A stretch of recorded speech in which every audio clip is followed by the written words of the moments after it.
नमस्कार दोस्तों, मैं बिट्टू कुमार आप सबको एक नई जानकारी देने जा रहा हूं। बिहार सरकार सामान्य प्रशासन विभाग की तरफ से एक अधिसूचना जारी की गई है।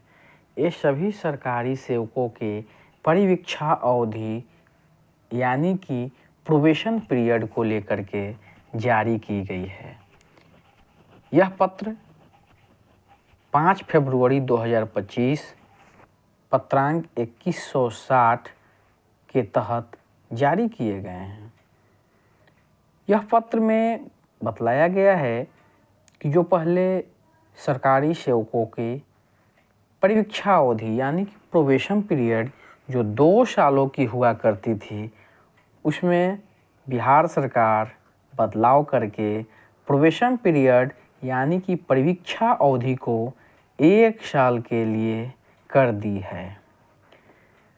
इस पत्र के माध्यम से सामान्य प्रशासन विभाग यह बता रही है कि भारत के संविधान के अनुच्छेद 309 के प्रंतुक के अधीन प्रदत्त शक्तियों का प्रयोग करते हुए बिहार के राज्यपाल बिहार सरकारी सेवक की परिवीक्षा अवधि नियमावली 2024 का संशोधन करने के लिए निम्नलिखित नियमावली बनाते हैं। देखिए, जो नियमावली उन्होंने बनाई है उसका नाम इन्होंने रखा है बिहार सरकारी सेवक की परीक्षा अवधि नियमावली 2024 जो थी उसमें संशोधन की है। अब इसका नाम क्या रहेगा, नया नाम? यह नियमावली अब बिहार सरकारी सेवक की परिवीक्षा अवधि संशोधन नियमावली 2025 कही जाएगी। यानी कि 2024 में भी इसमें संशोधन किए गए थे, लेकिन अब 2025 में पुनः इसमें संशोधन किया गया है। इसलिए अब इसका नाम बिहार सरकारी सेवक की परिवीक्षा अवधि यानी कि प्रोबेशन पीरियड संशोधन नियमावली 2025 कही जाएगी। यह जो नियम लागू हो रही है, यह संपूर्ण बिहार में इसका विस्तार रहेगा, यानी कि पूरे बिहार में यह नियम प्रभावी होगा।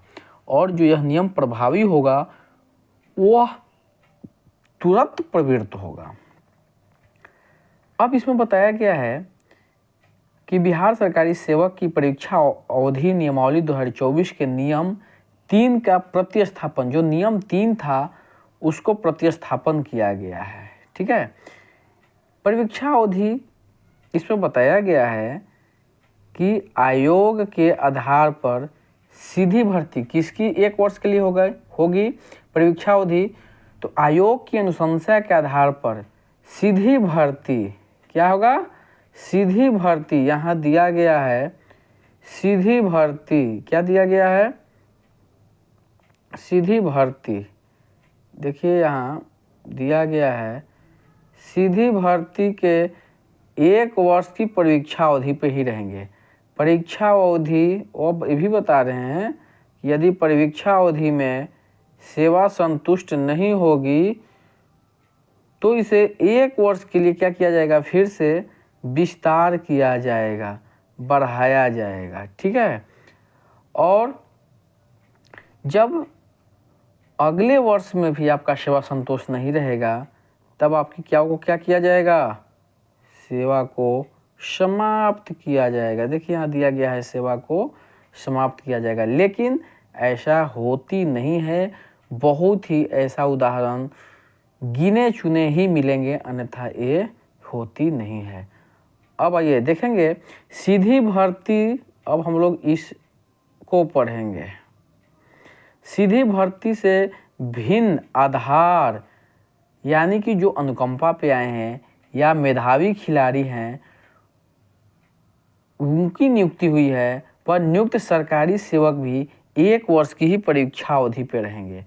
परिवीक्षा अवधि में सेवा संतोषजनक नहीं होने पर 1 वर्ष के लिए बढ़ाया जा सकता है। यानी कि पहले जो 2 वर्षों के लिए प्रोबेशन पीरियड पर रखने का जो प्रावधान था उसे अब घटा करके संशोधन करके 1 वर्ष के लिए ही प्रोबेशन पीरियड रखे गए हैं।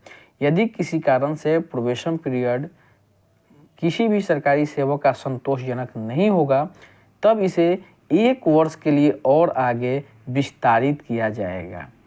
है ना, यानी कि 1 वर्ष की ही प्रोबेशन पीरियड रहेंगे। विस्तारित अवधि में भी सेवा संतोषजनक नहीं रहने पर सेवा समाप्ति की भी बात कही जा रही है, लेकिन ऐसा बहुत कम ही होती है। अब देखिए इसमें एक और चीज़ है कि आयोग की अनुशंसा के आधार पर, अब हम लोग ये तीसरा कॉलम को पढ़ेंगे। आयोग के अनुशंसा के आधार पर सीधी भर्ती से नियुक्त सरकारी सेवक की परीक्षा अवधि उस तिथि से प्रभावी मानी जाएगी जिस तिथि से इनके द्वारा विपाड में प्रवेशकालीन प्रशिक्षण हेतु योगदान किया गया है। देखिए सरकारी जो सेवक होते हैं, जो आयोग से अनुशंसा होती है जिनको नियुक्ति के लिए, उन्हें पहले विपाड से ट्रेनिंग दी जाती है। किससे दिया जाता है? विपाड से ट्रेनिंग दिया जाता है 15 दिनों की। आपको याद होगा कि बीपीएससी के तहत जो शिक्षक नियुक्ति हुई थी, इसमें भी सबसे पहले विपाड से उसको क्या किया गया था? ट्रेनिंग दिलवाई गई थी, है ना। और जो अब प्रोबेशन पीरियड गिना जाएगा वो विपाड में ट्रेनिंग की तिथि से ही इसमें दिया गया है जिस तिथि को इनके द्वारा विपाड में प्रवेशकालीन प्रशिक्षण हेतु योगदान किया गया है। यानी कि यह जो है खुशखबरी है कि अब प्रोबेशन पीरियड 1 सालों के लिए कर दिया गया है। आपका साथी बिट्टू कुमार आपको ये जानकारी शेयर किया है। धन्यवाद।